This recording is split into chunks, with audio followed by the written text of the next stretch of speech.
Have you heard about this personal and professional podcast? Coaching in Session with your host, Michael Reardon.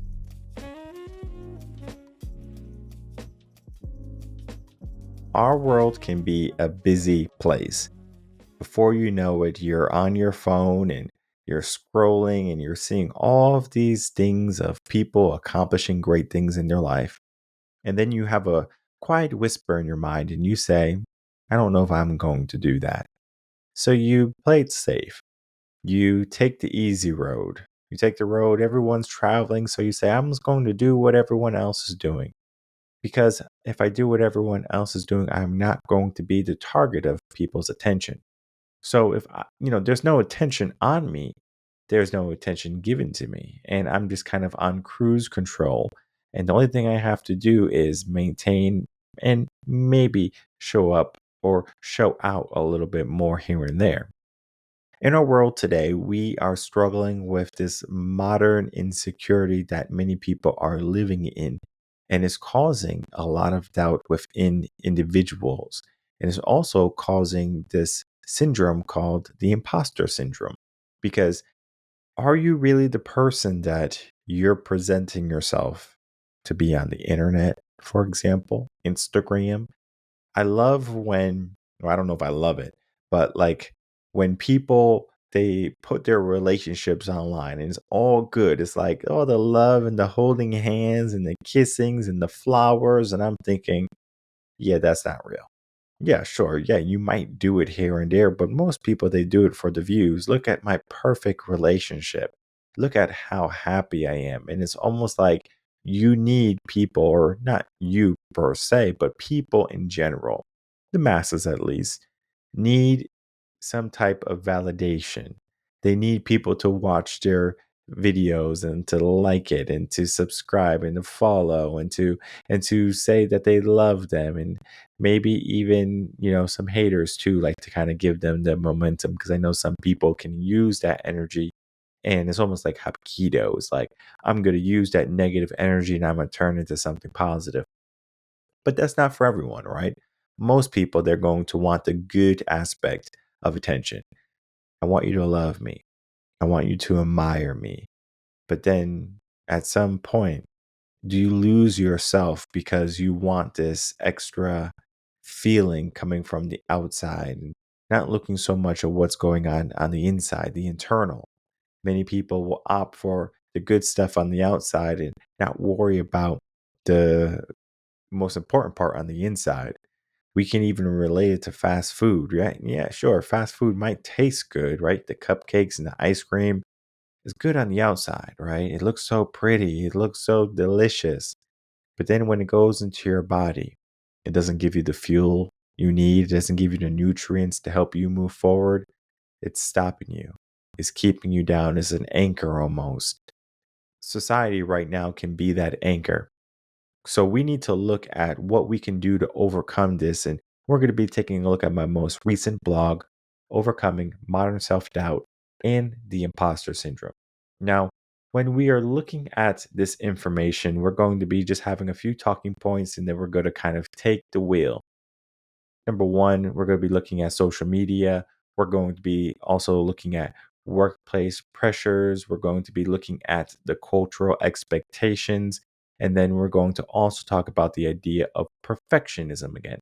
And if you remember, we already had a whole article on perfectionism, a whole blog episode on it, because it is such a big thing where people they love perfect. They want to do the best they can, and that's a good thing.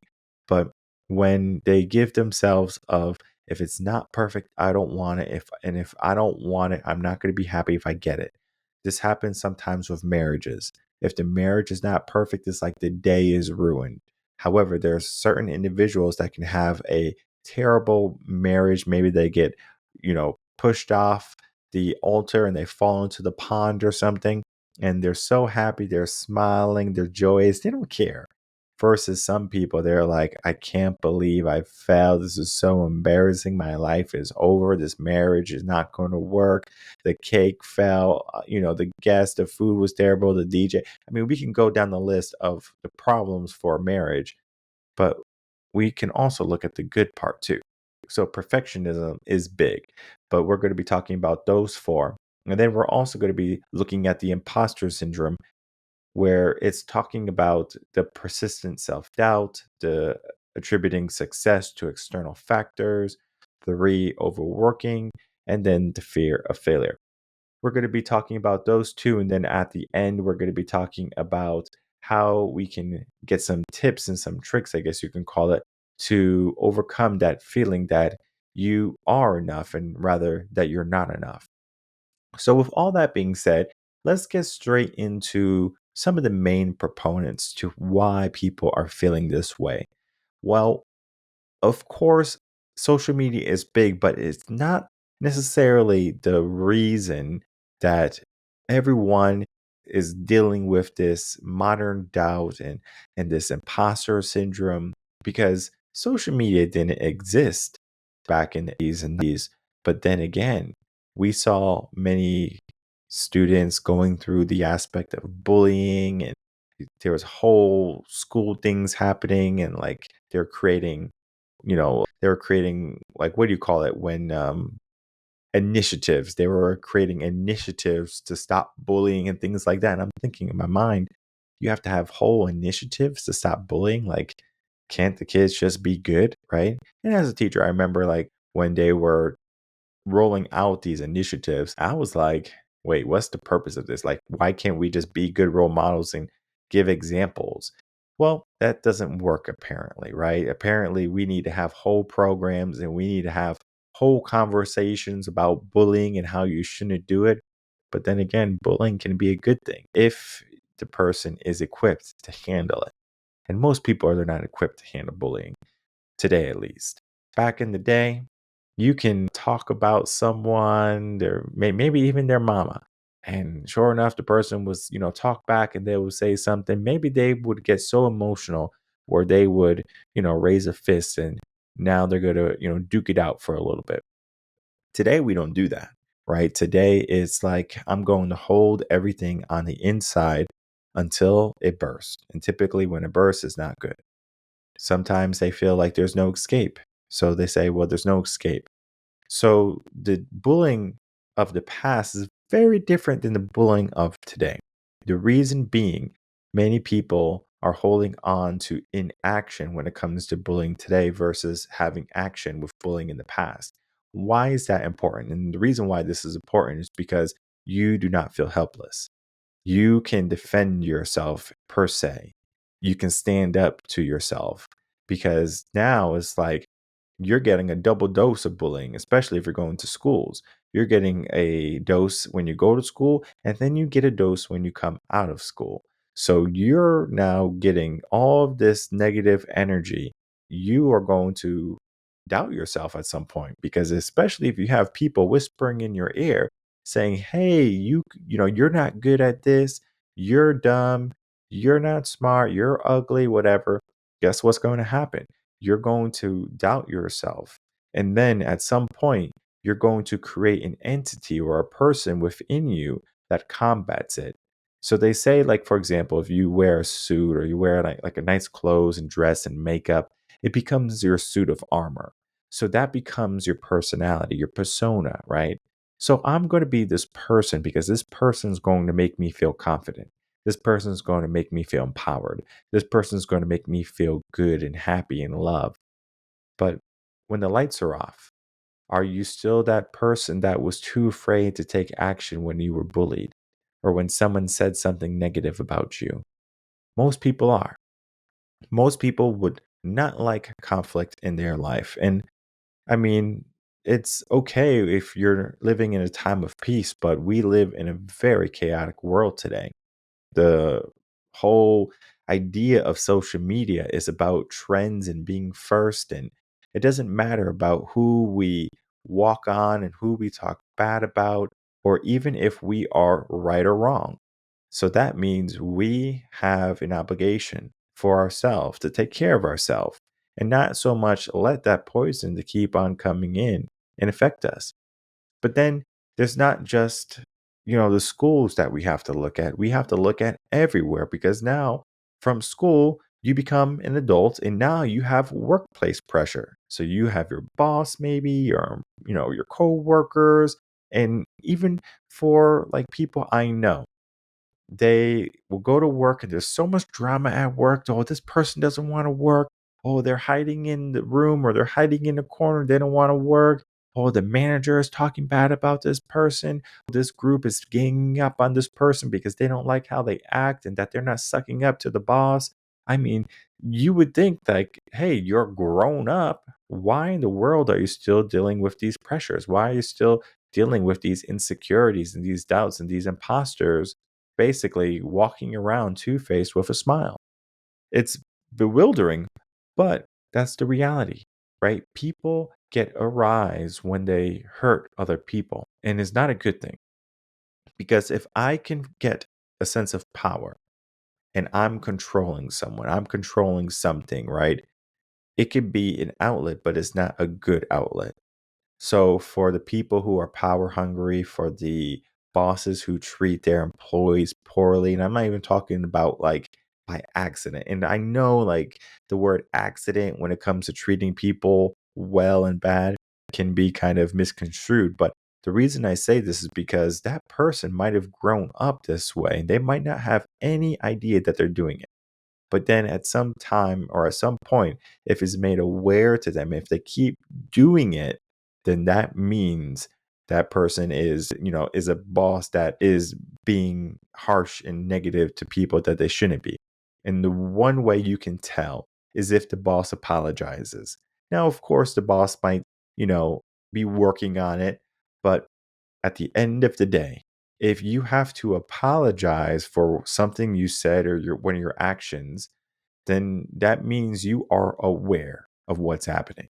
All right. So there's awareness there. And if you have those pressures at your workplace, you have to figure out either how to let them be bygones and kind of deal with it as they go, be able to pivot along the way, or get out. Depending on your situation, I don't know it, but you do have to just figure that out. Now, we look at the cultural expectations and perfectionism, and it's kind of like one in each other. The cultural expectations are going to be what society and what your parents and what the indoctrination is basically saying that you need to be, right? Garbage man, for example, that's a terrible job, right? You don't want to be a garbage man. If you are a garbage man, you're going to be looked down upon and you're going to be the bottom of the barrel person because you're working in sanitation, right? You're working picking up trash. But then again, you are promoted and you are loved and appreciated. If you are a CEO of a Fortune 500 company, everyone, oh my God, you're so popular and your job is so prestigious. Maybe you're a doctor, maybe you're a lawyer. And now we're getting into this idea of what people need to become in order to be accepted. So if you need to be accepted, what is the job that you need, right? Is it the lawyer? Is it the doctor? Is it the psychologist? Is it the teacher, right? We can go down the list of jobs that people have that they feel accepted in. But then again, you can be a sanitation worker and you can have the mindset that, hey, I'm not worried about showing up for other people. I'm not worried about becoming an imposter. And then we get into the whole imposter syndrome, right? Because that is basically where all of this leads to, where we're looking at the self doubt, we're looking at the external factors that are going to, accredit to that, achievement of what we're trying to do, right? Because if we have an imposter syndrome, we're trying to be successful, right? We will maybe be that garbage man, but online, we're going to don that Louis Vuitton. We're going to drive the Bentley. We're going to drive the BMW. And now we are above our means or we're beyond our means, but yet we are living as an imposter because we want people to view us in a different light because we are ashamed of maybe the job or our circumstance. And you shouldn't be ashamed of who you are, who you're becoming. If you are a garbage man, if you're a janitor, if you are a fast food worker, I'm sorry, I'm going to treat you the same way as I would a CEO, a company. Just respect, right? Can people not have that that cordial respect that everyone should be having, just a maintain respect for everyone. I understand, like, if you have a job, so, like, if I have clients, like VIP clients and things like that, of course, I might, talk to them a little bit different. I might make sure my words are not as sharp, but it's still, hey, you're a human, and I will still tell you what I need to tell you when I need to tell you. Now, I'm not over here just telling people off because I feel like it, right? Typically, if it's not good, I'm not going to say it. Now, mindset OD, like, if you know anything about mindset OD, I will say it. But here at Coaching in Session, politically correct, we try to be as cordial as possible when it comes to helping people get over some of these difficulties that they're living in. You might try to mask this imposter syndrome by being busy. So you are overworking and you are just constantly thinking about failing and you're just thinking about, being made fun of or what's the word? It's being shown, like who you truly are. So, for example, like if you're home or something and the news shows up and you don't have your makeup on and you don't have your nice clothes on, you're like, oh my God, the news is here. And I'm not sure why the news would be at your house or anything, but it's just kind of like a quick example of how all of a sudden the world can have their eyes on you. And now, are you appropriate to do what you have always been doing, right? Can you go in front of that camera? Can you say what you want to say and not care about what other people are going to think about you? Now, for me, I'm definitely one of those individuals that I'll go out, I'll wear basketball shorts, I'll wear a t-shirt that I have for 15 years. And as long as it doesn't really have holes in it or the holes are not like too crazy, I don't mind because you can buy jeans like $1,000 jeans with all of these holes in them. So now you're paying for less clothing or less fabric, and you're paying more money for it. So it's a bit strange when it comes to these new trends of clothing, but we are trying to figure out, well, if we're trying to get out of this way of thinking or this self-doubt or this modern self-thinking, we need to figure out how to do that. I have 7 tips here that I'm going to be sharing with you. I'm just going to kind of run through it. Is number 1, recognize and acknowledge. So the first step is basically talking about overcoming these feelings and recognize and acknowledge them, right? So just say, hey, I have these feelings of self-doubt. I'm not confident in myself. Sure, begin there. 2, challenge the negative thoughts. As I said, remember the difference between bullying from the 80s and to today. People don't challenge what, the negative thoughts that people are saying or the things that people are saying. And it becomes our thoughts, our internal thinking. Oh, I'm not good enough. I'm not smart. I'm not pretty. And sure enough, it becomes something that we try to cover up. And then we have to go to 3, embrace imperfections. Of course, we're not trying to be perfect. We are we are perfectly imperfect. Or we are imperfect and that is fine because it's perfect enough or whatever you want to consider, right? Either or still talking about the same thing. Imperfection is just an option for you to say there's room for improvement. There's room for growth. And that's a good thing.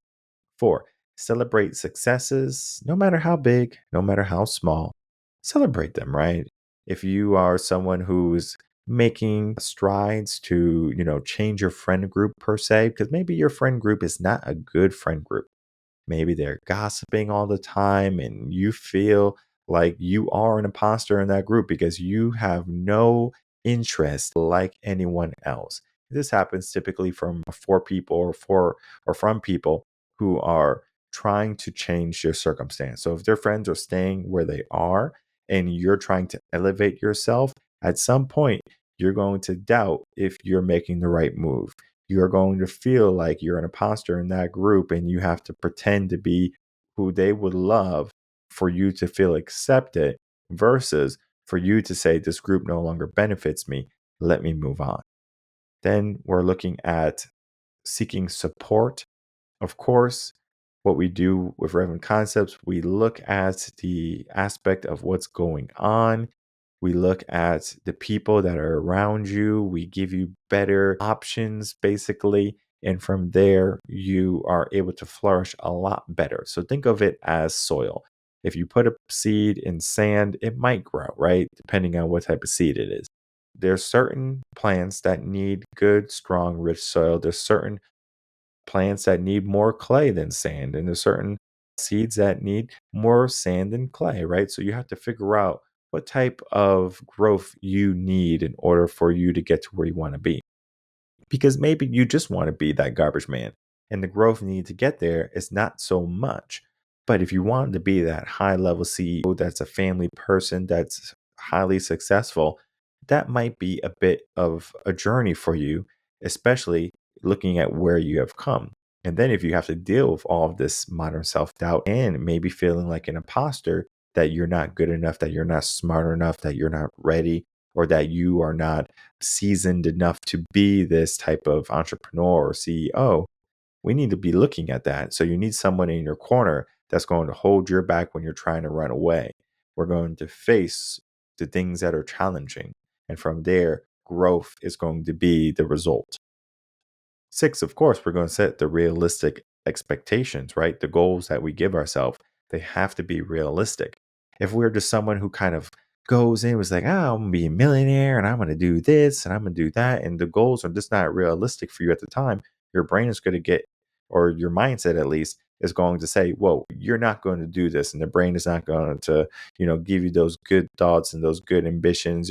And you're always going to find yourself in another loop or in another pitfall because you are not doing things that are conducive for growth, because you're just thinking about, wait, am I this person? Can I accomplish these goals? These goals are too big for me, right? Because maybe you have always been thinking small. So you have to set goals in the beginning that are going to be achievable and attainable. And then from there, you make the moves to those bigger goals. And then seven, of course, practice self compassion. Now, this is going to be a no brainer. Understand that you're human. Understand that we have to grow and we have to make progress. From there, you are going to be able to, look at the doubts that you have, the imposter syndromes that you have given yourself or the world has given you. And then you start to separate them from reality. When you finally separate everything into the right order, you're going to find that you're able to do more in your day. We're trying to get out of that fixed mindset and more into the growth mindset. As we take a look at this blog one more time, the overcoming modern self doubt and imposter syndrome, it goes into so much more detail, the psychological patterns involved into the thinking, and then, of course, the methods for you to get out of this way of living and or being. Now, it might seem like a walk in the park for you to do something like this, but it can be extremely difficult to change. Change is not something that just happens overnight. It takes consistent and deliberate effort. If you are a person that says, oh, yeah, I'm going to change New Year's resolutions, I'm going to change, I'm going to make my life a better life, and I'm going to make this the best year yet, sure, you are definitely giving yourself the ambition. But the problem is you have not become the person that's going to hold yourself accountable.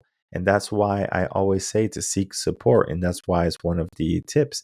Because if you can't seek support, you're going to find yourself always seeking comfort. You're always going to seek back or fall back to where you were doubtful, where you didn't feel at home or comfortable in your skin. Because anyone can say that I'm happy today. I feel loved today. Look at how many followers I have. Look at how much people love me. But then again, these are the most loneliest people in the world.